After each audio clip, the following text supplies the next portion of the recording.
Ya tentu peranannya kalau dikatakan penting ya sangat penting. Ya. Bahkan luar biasa penting untuk Bawaslu kabupaten kota yang melaksanakan pilkada, termasuk juga yang di 2020 kemarin ya kan, ada 4 kabupaten yang melaksanakan pilkada.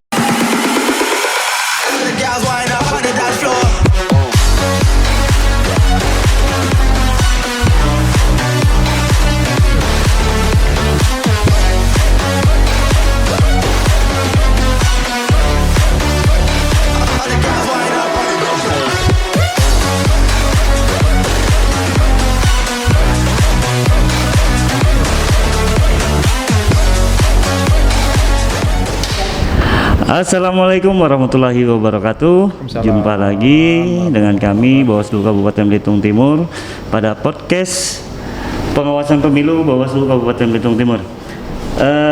Hari ini kami akan membawakan sebuah tema yang akan bahas tentang peranan Bawaslu Babel pada pemilihan atau pilkada tahun 2020. Nah, di tengah-tengah kita pemirsa, pada hari ini sudah hadir Al Mukarrom, salah satu pimpinan Bawaslu Provinsi Kepulauan Bangka Belitung, Bapak Andi Budi Yulianto. Selamat datang, Pak. Di mana hari ini kami akan mencecar beliau terkait penyelenggaraan pilkada tahun 2020 seprovinsi Kepulauan Bangka Belitung, di mana kita ketahui ada 4 kabupaten dan salah satunya Beltim, Pak ya, yang melaksanakan pemilihan kepala daerah tahun 2020 secara serentak. Pak, gimana, sehat? Alhamdulillah sehat, Pak Aris. Oke. Pak, sebelumnya permisi ya, para pemirsa, ngomong depan mic ini kalau pakai masker gimana rasanya gitu? Takut suaranya bergema, jadi mohon izin saya buka dulu. Izin juga ini ya, masker. Siap. Pak Andi, ada beberapa hal yang ingin kami tanyakan ke Pak Andi terkait pelaksanaan pengawasan pada pemilu kada tahun 2020 kemarin. Ya. Sebelum berlanjut, kami perkenalkan juga bahwa beliau ini adalah koordinator divisi pengawasan dan hubungan antar lembaga. Betul, Pak ya? Iya. Sekarang ya. Sekarang. Kalau kemarin masih ada humas. Ya. Pak Andi, pertama seberapa penting sih peranan Bawaslu dalam pelaksanaan ataupun penyelenggaraan pilkada serentak tahun 2020 kemarin? Bawaslu provinsinya maksudnya gitu ya? Secara umum dulu lah. Secara umum ya. Ya tentu peranannya kalau dikatakan penting ya sangat penting. Ya. Bahkan luar biasa penting, dan aturan semuanya sudah ada aturan di undang-undang maupun di Perbawaslu ya, sebagai aturan-aturan ataupun petunjuk teknis yang lainnya beserta juga dengan surat edaran. Karena apa? Karena ketika berbicara masih adanya pelanggaran ya berarti posisi Bawaslu memang harus sangat penting di situ kan, ya, dan sangat krusial. Itu artinya bagaimana Bawaslu kemudian berusaha untuk melakukan pencegahan terhadap potensi-potensi pelanggaran tersebut. Ya. Siap. Oke, jadi kehadiran Bawaslu itu memang benar-benar menjadi vital ya, sangat dalam vital, hal penegakan aturan. Ya. Kemudian Pak Andi, Bawaslu Provinsi ini kan menaungi 4 kabupaten yang melaksanakan pilkada kemarin. Nah, adakah kendala yang berarti ketika di mana provinsi sendiri tidak melaksanakan pilkada gitu? Pilgub tepatnya ya? Iya, pilgub tepatnya. Iya, kalau pilgub kan itu karena memang di dalam undang-undang dilaksanakan pada tahun 2022 sebetulnya dilaksanakannya, tapi karena undang-undang pilkada sendiri menyatakan bahwa dilaksanakan pada tahun 2024 secara serentak ya kan, seluruh Indonesia. Tentu kita di provinsi sebagai rentang kendali untuk Bawaslu kabupaten kota yang melaksanakan pilkada, termasuk juga yang di 2020 kemarin ya kan, ada 4 kabupaten yang melaksanakan pilkada, yaitu Kabupaten Beltim sendiri, kemudian Bangka Tengah, Bangka Barat, dan juga Bangka Selatan ya kan. Kita sebagai perpanjangan dari Bawaslu RI, tentu kita anggap sebagai koordinator daripada kawan-kawan yang di Bawaslu Kabupaten Kota yang melaksanakan pilkada ya kan.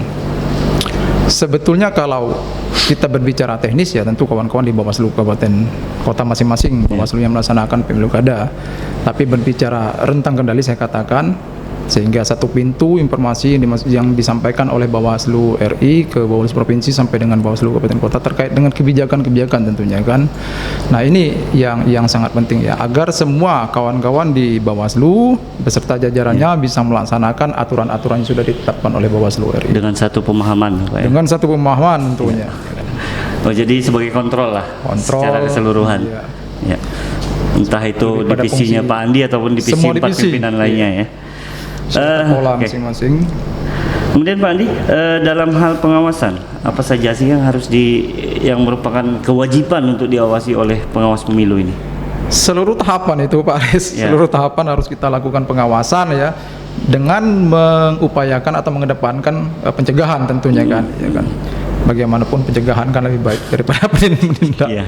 Karena divisi pencegahan udah hilang. Harus itu, iya kan, karena apa namanya ya, kita punya kewajiban yang sangat besar sekali untuk Ya. memberikan salah satunya sosialisasi kepada masyarakat, memberikan apa namanya pengetahuan kepada masyarakat tentang ini loh potensi-potensi pelanggaran ya termasuk juga kepada peserta pemilu, bahkan kepada internal kita, ya. Jadi artinya seluruh tahapan itu memang harus kita awasi secara baik. Dan juga tentu kita selalu berkoordinasi dengan mitra kita terdekat khususnya KPU ya yang sebagai penyelenggara teknis daripada pelaksanaan pilkada itu sendiri. Jadi artinya nggak cuma mengawasi ya Pak Andi ya, Tidak. tapi juga melakukan sosialisasi ke para pihak nih. Memberikan pendidikan politik, kepada masyarakat, terutama terkait politik uang ini Politik uang. yang paling dominan isunya, tapi barangnya susah disentuh nih. Politik uang itu kan artinya masih banyak pemahaman masyarakat bahwa yang namanya politik uang itu berupa uang. Iya, berupa uang. Padahal kan tidak. Tidak seperti itu. Bisa sembako dan sebagainya. Siap. Pak Andi, menurut Pak Andi, ada beberapa tahapan yang dilaksanakan pada setiap penyelenggaraan pada penyelenggaraan kemarin. Nah, menurut Pak Andi, tahapan yang paling krusial pada penyelenggaraan pilkada kemarin itu pada tahapan apa? Dari sisi pengawasan. ya, tentu tahapan kampanye itu menjadi salah satu tahapan yang sangat krusial. Saya masih ingat itu kata-kata RDP itu. Kadang-kadang masyarakat kita itu menganggap bahwa masa-masa seperti itu adalah masa-masa atau bulan penuh berkah itu ya. Sampai bilang bukan hanya bulan Ramadan bulan penuh berkah, ternyata tahapan itu juga dianggap bulan penuh berkah. Ya kan? Ini bagi masyarakat kita. Bisa saja itu dikarenakan ketidaktahuan masyarakat terkait dengan bahwa yang namanya politik uang itu tidak boleh, atau memang masyarakat kita memang menunggu masa-masa yang seperti itu. Nah, kita punya kewajiban, punya tanggung jawab untuk mengedukasikan masyarakat bahwa itu bagian dari pelanggaran yang tidak boleh dilakukan. Dan itu pidana Pidana.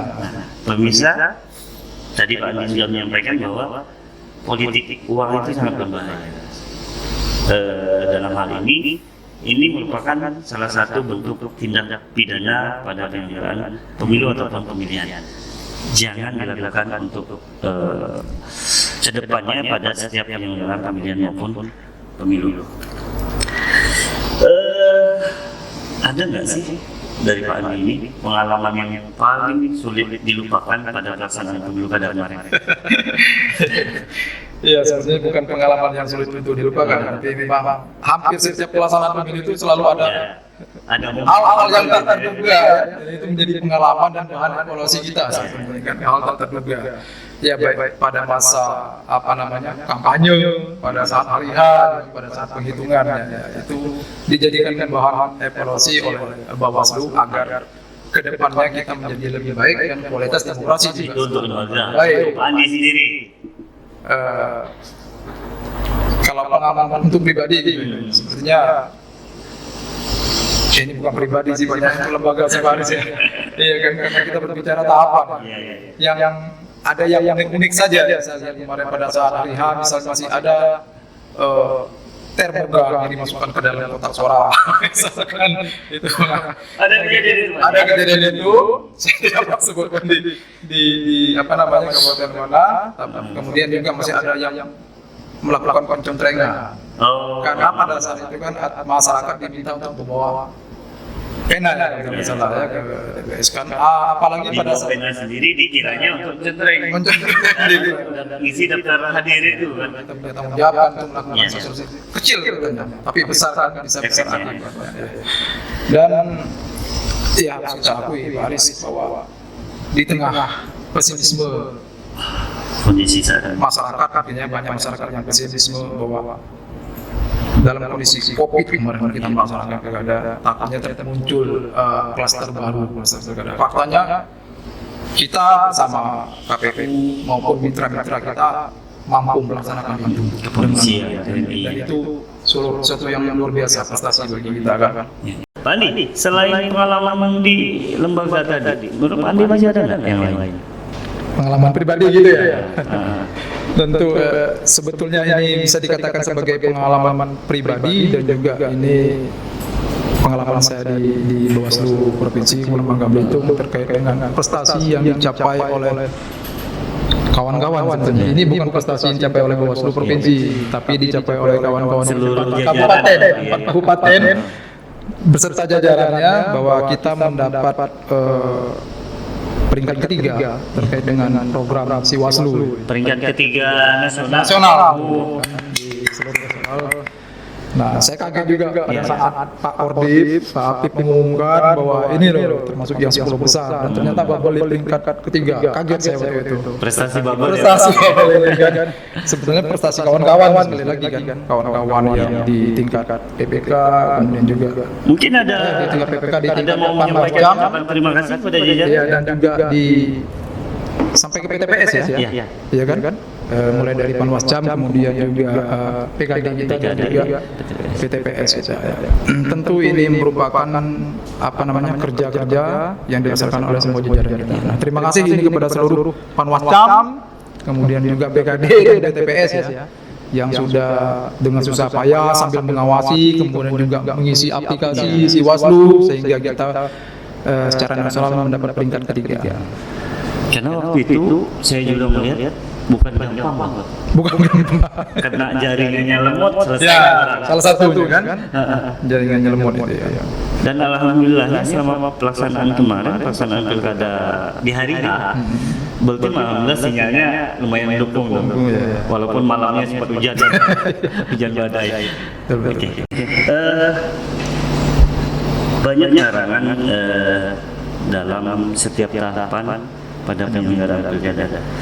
Menurut Pak Andi, yang paling sering dilanggar oleh peserta ataupun tim ses ataupun masyarakat itu larangan apa yang? Salah satunya mungkin oleh peserta itu seperti pemasangan alat peraga kampanye ya. Lebih ke administrasi ya? Iya, lebih ke administrasi, kemudian juga penyebaran bahan kampanye yang masih ada tidak di sesuai aturan. tidak sesuai aturan, dan juga politik uang. Terkait politik uang, berarti kita Bawaslu beserta jajaran itu wajib mengedukasikan Ya, bahwa politik uang ini sangat dilarang dan berbahaya. dan berbahaya pada setiap pelaksanaan Kemajuan pemilu maupun demokrasi ya, politik demokrasi ya. Karena bisa menjadi cikal bakal korupsi di siapapun yang nanti terpilih. Oke, siap ya Pak. Dengar ya para pemirsa ya. Kemudian Pak, untuk mengukur sukses atau tidaknya suatu pengawasan yang dilakukan oleh Bawaslu, itu tolak ukur yang paling tepat itu kita apa Pak? Mungkin ada beberapa hal ya. Yang pertama, semua saran ini kan segmennya tidak hanya masyarakat, tidak hanya peserta pemilu, tapi juga kita sesama penyelenggara. Di antaranya misalnya semua saran perbaikan kita ditindaklanjuti oleh kawan-kawan KPU, ya kan? Ya, kawan-kawan KPU, alhamdulillah, karena selama ini hubungan kita sangat baik sekali dengan jajaran KPU. Semangat kita sama soalnya Pak Aris, agar pemilu ini berjalan dengan baik, lancar, aman, dan kualitas demokrasinya juga semakin baik ya. Kemudian kepada peserta semakin berkurangnya kan, pelanggaran-pelanggaran yang dilakukan, yang laporan yang ke kita ya kan. Kalau misalnya memang kualitas itu kurang baik atau tidak ada peningkatan, tentu akan banyak sekali laporan dan sebagainya. Jadi ada beberapa hal ya. Beberapa hal, karena indikator suksesnya bentuk pengawasan yang dilakukan oleh Bawaslu. begitu juga dengan pengawasan partisipatif ya, kita sudah bekerja sama dengan perguruan tinggi dan sebagainya ya, agar melibatkan mahasiswa juga dalam memberikan edukasi kepada masyarakat. Oke, Pak. Jadi sudah banyak yang dilakukan oleh Bawaslu Babel dalam hal untuk mengedukasi masyarakat baik melalui jalur internal maupun melalui pengawasan partisipatif melalui para mahasiswa ya. Itu yang dilakukan oleh Bawaslu Babel. Terus untuk pelaksanaan pemilu dan pilkada depan, Pak. Ya. Apa aja chat-chat Bapak untuk kami semua termasuk pemirsa ini ke depan agar pelaksanaan ataupun penyelenggaraan ini bisa berjalan dengan sukses. Ya. Kalau sekarang kan Bawaslu provinsi misal punya program Kulat Lawan. Program ini jauh hari sudah kita laksanakan. Pak, Kulat Lawan. Artinya apa itu? Kuliah dan pelatihan, pengawasan serta pengenalan wawasan kepemiluan. Wawasan kepemiluan. Lagi-lagi kita ya. mengangkat kearifan lokal ini. Kalau dulu pengawasan, sekarang misalnya Kulat Lawan. Kita berusaha untuk memberikan pendidikan politik khusus untuk segmen SLTA sederajat, kan, sehingga pada saat 2024 nanti mereka sudah berusia 17 tahun, mereka bisa jadi pemilih yang cerdas. Jadi targetnya ini pemilih pemula lah ya? Iya, bisa dikatakan sebenarnya mereka belum pemilih pemula karena SLTA kan. Tapi pada tahun 2024 mereka sudah jadi pemilih pemula. Artinya sejak dini dengan tanda kutip kita sudah berusaha untuk memberikan edukasi kepada masyarakat. Nah, itu saya harap juga kawan-kawan di kabupaten kota di seluruh provinsi Pulau Bangka Belitung ini bisa kerjasamanya untuk melaksanakan kegiatan tersebut ataupun melakukan sosialisasi yang lain. Sampai saat ini apakah sudah dilaksanakan, Pak? Untuk Kulat Lawan. Untuk Kulat Lawan itu baru dua. Yaitu di Kota Pinang dan di Bangka Tengah kemarin, karena kita tahu kondisi pandemi ini kan, bagaimanapun kita harus koordinasi dengan gugus tugas, dan kemarin itu sempat tertunda. Ya kan, dan sekarang juga anak SLTA sedang ujian. Jadi ini juga menjadi salah satu kendala. Ya kita juga tidak mungkin ya ketika kegiatan kita kemudian mengganggu proses ujian anak SLTA. Jangan sampai mereka bercabang ya, Pak. Jangan sampai bercabang. Adik-adik para SMA di Baltim, tunggu ya kehadiran Pak Andi nanti untuk memberikan ilmu-ilmu mengenai pemilihan ataupun larangan-larangan yang akan disampaikan beliau. Tunggu aja, nggak lama lagi. Atau pimpinannya lain bisa, karena ada 5 pimpinan. Kemudian terakhir, Pak, closing statement dari Pak Andi terhadap penyelenggaraan pemilihan tahun 2020. Harus kita akui sama-sama bahwa kita belum mencapai kondisi yang ideal. Selalu ada kesalahan-kesalahan minor yang terjadi di lapangan ataupun hal-hal yang tak terduga. Nah, ini menjadi bahan evaluasi kita ke depan. Evaluasi bukan berarti kita hanya memperbaiki ataupun meningkatkan, tapi juga ada hal yang harus kita pertahankan ketika itu memang sudah baik. Jadi harapan saya ke depan untuk kawan-kawan penyelenggara tentunya kan, mari sama-sama kita tingkatkan terkait dengan pengetahuan kita, kemudian juga tugas dan tanggung jawab kita untuk memberikan sosialisasi kepada masyarakat, karena ini tidak bisa kita lepas begitu saja. Ini adalah menjadi tugas kita bersama, sehingga pemilu yang kita harapkan lebih baik kedepannya itu akan betul-betul tercapai. Amin. Provinsi Bangka Belitung. Amin. Singkat waktunya, tapi mudah-mudahan padat ya poinnya yang kita dapatkan hari ini, karena beliau juga hari ini akan melenggang ke kabupaten sebelah langsung, Pak ya. Terima kasih Pak Adi atas waktunya. Sama-sama Pak Aris. Pemirsa, sahabat-sahabat Bawaslu Bultim, semoga apa yang kita dapatkan hari ini akan menjadi bekal ataupun sedikit ilmu bagi kita semua, agar kedepannya pelaksanaan ataupun penyelenggaraan pemilu dan pemilu kada di Provinsi Kepulauan Bangka Belitung, terkhusus di Kabupaten Belitung Timur, dapat mencapai titik ideal yang disampaikan beliau tadi. Nah, semoga harapan kita bersama, politik uang juga tidak terjadi di Kabupaten Belitung Timur, dan pelaksanaan pilkadanya ataupun pemilunya itu bersih dari segala jenis pelanggaran.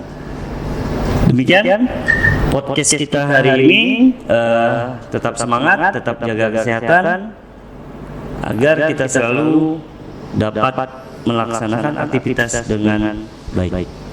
Bila taufiq wal hidayah. Wassalamualaikum warahmatullahi wabarakatuh. Waalaikumsalam. Terima kasih Pak Andi.